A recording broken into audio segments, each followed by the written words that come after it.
I'm super excited that we're having this Royal Regatta and we're bringing back something that honors King David Kalākaua. Because when we often hear about Kalākaua and we often hear him being referred to as the Merrie Monarch, it's always in the context of hula and Hawaiian music.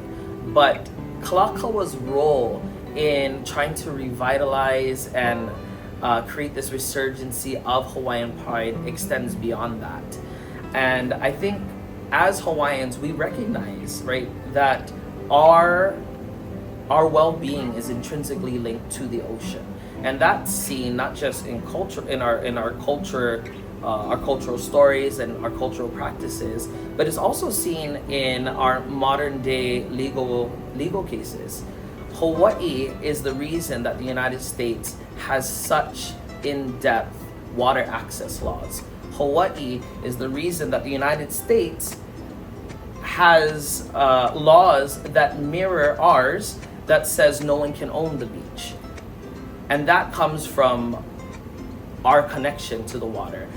And then there's so many other stories that we often forget about our ali'i. Our ali'i loved the ocean, our ali'i loved to play, and our ali'i loved competition, but also they loved sport for the sake of sport, for commiserating with their friends and just having something to connect them. Another story that I really love is that the Pi'ikoi brothers who were educated, now the Pi'ikoi brothers were Jonah Kuhio and his brother David Kalākaua. They are the orphan nephews of Queen Kapi'olani, who's the wife of King David Kalākaua. So when they send them for their formidable education in the United States, they send them to San Mateo in California.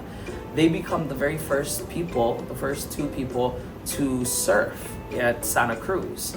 They go to a local lumber store, they get two woods, they cut out their own surfboards, and they surf in Santa Cruz.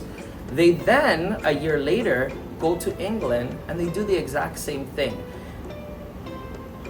One thing in particular that I don't think a lot of people talk enough about is Ka'iulani at this time, who is, when King David Kalākaua puts Liliuokalani as the queen, Queen Liliuokalani first names Ka'iulani as the heir successor and the heir apparent. She was raised in Hawaii, but then educated in England. While she was in England, and when the Pi'ikoi brothers went to visit her, we do know that they went surfing and that they did the exact same thing that they did in California. And it's Ka'iulani who writes in her journals, and she writes in letters homes, that every time she goes to the beach, she's happy and that she's able to feel connected to home again. And so when we do things like the regatta, when we do things that have to deal with the ocean, these are things that remind us of who we are. And it's not something new. It's something that even our ali'i leaned on for some solace and for some respite.